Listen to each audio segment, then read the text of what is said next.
I'll say one more thing about this, which is they say one sign of intelligence is the ability to recognize patterns. I'm going to lay out a pattern. Let's see if we can recognize it in less than 6,000 years. Which is when you think of Iraq, is the first thing you think of is cedar forest so thick that sunlight never touches the ground?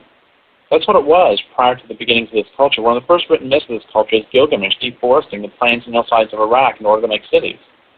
And the Arabian Peninsula was oak savanna. The Near East was heavily forested. North Africa was heavily forested. Italy was heavily forested. Greece was heavily forested. Britain was heavily forested. And that's what this culture does. There's a great line by Tecumseh's brother, Chiksika, Shawnee. He said that the whole white race is a monster, and what it eats is land. And this culture's been devouring land for 6,000 or 10,000 years. And this is what happens when you devour land, is you destroy it. And if we care about life on the planet, we need to stop it. Do things like, well, I don't know. I don't know what direction you may research, but like my wife specifically this morning mentioned to me about how they found a way to do very. I'm almost afraid to ask you this question because I think I know where you may go with it, but I'm going to just mention this anyway and just see what you have to say about it. She was talking about how they actually found a way to go into various older areas and do kind of like very specific versions of logging where they would actually take out older trees that would actually not only generate them more wood, but it would also specifically help that area grow new trees as well, because once that one large tree was taken out, they could plant like 10 new ones into that zone. And then there's also like a gentleman by the name of Paul Stamets. He had a TED Talk that was about 6 ways mushrooms can save the world. And one of them was actually, he literally found a type of mushroom that was able to like help reproduce old growth forests. And I was wondering if you'd heard about any of these types of things. Well, a couple things. The first one is it's absurd to one of the lies that the not the lies, but one of the ways that the timber industry one of the misleading statements that they make is that there are more trees now in the United States than there were 500 years ago. Well, that might be true if you count a seedling as the same as a 500-year or a 2,000-year-old tree. And what's the point of cutting down a 2,000-year-old tree except to make money and replacing it with tiny trees? Because the huge trees are natural communities all their own. There are newts and salamanders and marble murrelets who live in the crowns of ancient redwoods, and they don't live elsewhere. And that's their home. And a community, a forest community includes young trees, old trees, mushrooms. It includes a mosaic of ages. And dead trees, dead standing trees are in many ways more important to the forest than live standing trees. I've been thinking about this a lot as I walk through the forest right here, that this forest is probably about 50, 60 years old, and it's actually doing pretty well. But as I walk around, I notice that there are almost no standing dead trees. The standing dead trees are the homes for birds. I mean, that's where they make their homes. Is the wood becomes soft, and they can make a hole and build their home inside of it. And a dead standing tree is called a snag. And like I said, those are even more important to the forest than a young tree. And another way to talk about this is that Weyerhaeuser, for example, puts their Douglas firs on a rotation of 50 years. And that means the average age of any Douglas fir that they're growing is 26 years. Well, Doug firs don't really reach full maturity until 300 years, which means there are almost no adult Doug firs in the West and in the U.S. here, and that's adult Doug firs are homes for different creatures than young Doug firs. And so far as Paul Stamets, yeah, he does really great work, and you know, I've talked to him, and he's told me some amazing things about mushrooms. There are mushrooms who are eating the radioactivity inside of Chernobyl, inside the actual reactor, and there are mushrooms who can clean up oil messes. They eat the oil, and oyster mushrooms do that. And there's yes, mushrooms do help to oversee the life of a forest. They will take nutrients from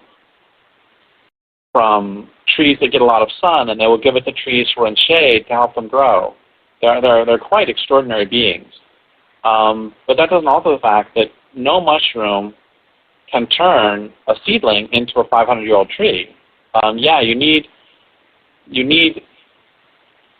There was a pretty interesting article written about 15, 20 years ago by Chris Mazur about, what was it called? He used the word pooperoonies in the title.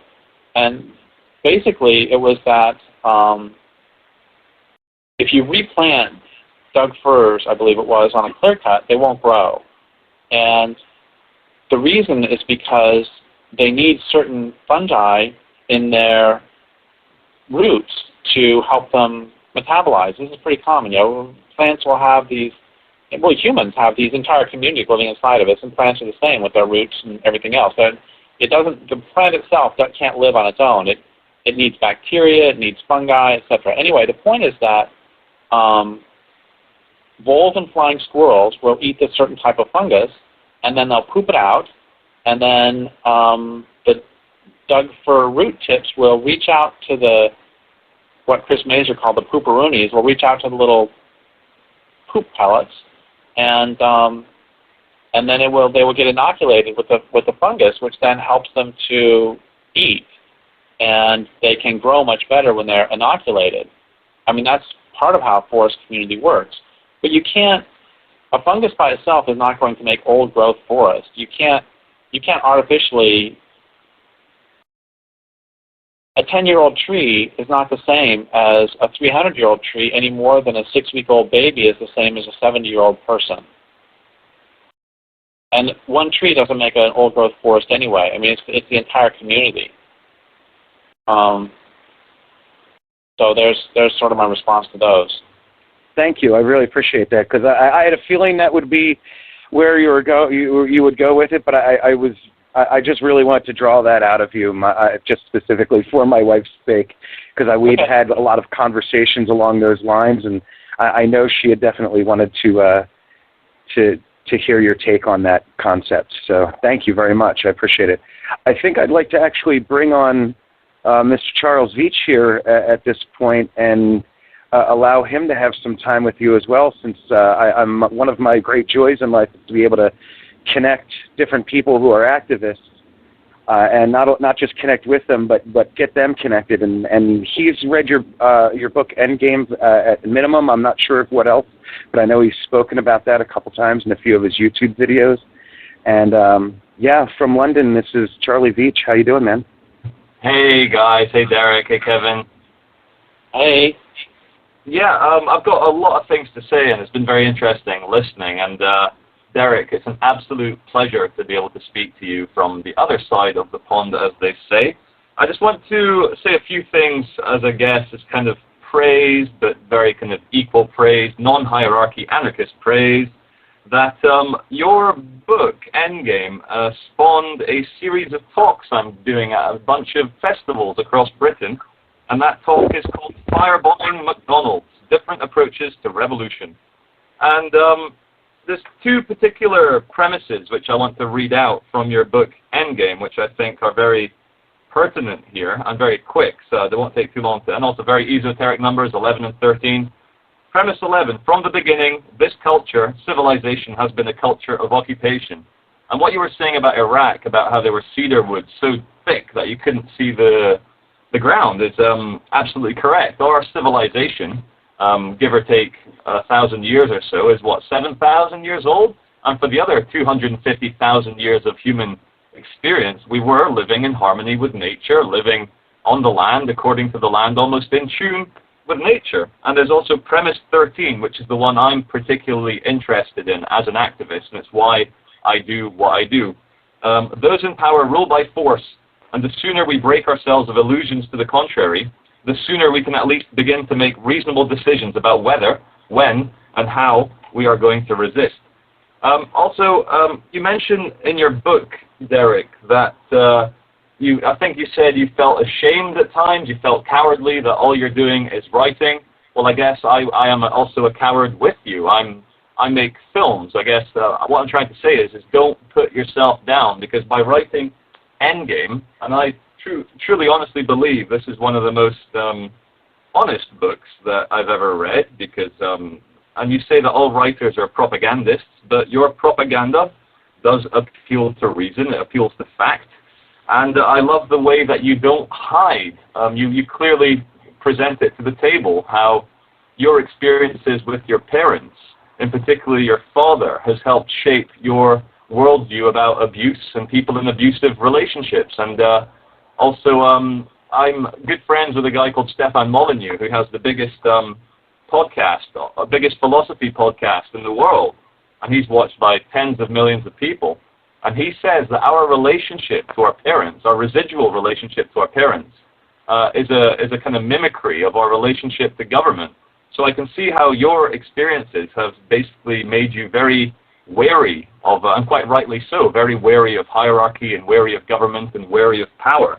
Another thing as well, you guys talked about in the last half hour about how we can actually, what are the first steps we can do to save the world? Well, I think there's some very simple things people can do. It's like, don't have a car. I'm going to be 31 in August, and I've never owned a car. And I think, as you say, yeah, we need to decolonize hearts and minds, because if we look at the example of the Weather Underground, the kind of anarchist resistance group in America, and was it the 60s, 70s? I forget the decade, but they started a campaign of selective targeting of military and capitalist institutions, and for some reason that didn't actually catch on amongst the general anti-war, anti-capitalist, anti-system population. They were somehow put off by the violence, which in a way is very interesting as an anthropologist, as someone who would like to see a return to resistance. So I guess what I do in my work with my films and my work in trying to inspire people is to try to get people to wake the fuck up and to start realizing that they are powerful. And I think the only change we can see is the change that we try and instill in other people. If you've seen the film Inception, the whole film is about planting a seed in someone's mind to the point where he thinks that he had that original idea himself. So no, I could go on, Derrick, for an hour about how much I enjoyed your book. And I guess for me, I resonate very strongly with many of your ideas about direct resistance. But my first question to you, Derrick, is how do we avoid the fizzling out of any kind of, say, organized and direct resistance to the machine? How do we stop that fizzling out and the mainstream main narrative of propaganda by the mainstream media just instantly labeling us terrorists and idiots? Well, thanks for saying all that. And I think that we have to recognize that the mainstream media will never be on our side. There's a great line by Henry Adams. He lived maybe 100 and some years ago. He said, "The press is the hired agent of a moneyed system set up for no other purpose than to tell lies where the interests are concerned." I'll say it again. The press is the hired agent of a moneyed system set up for no other reason than to tell lies where the interests are concerned. And I used to worry a bit more about being labeled an extremist or whatever until I saw this op-ed piece in the San Francisco Chronicle in which they were labeling an insect a terrorist. And it's called a glassy-winged sharpshooter, and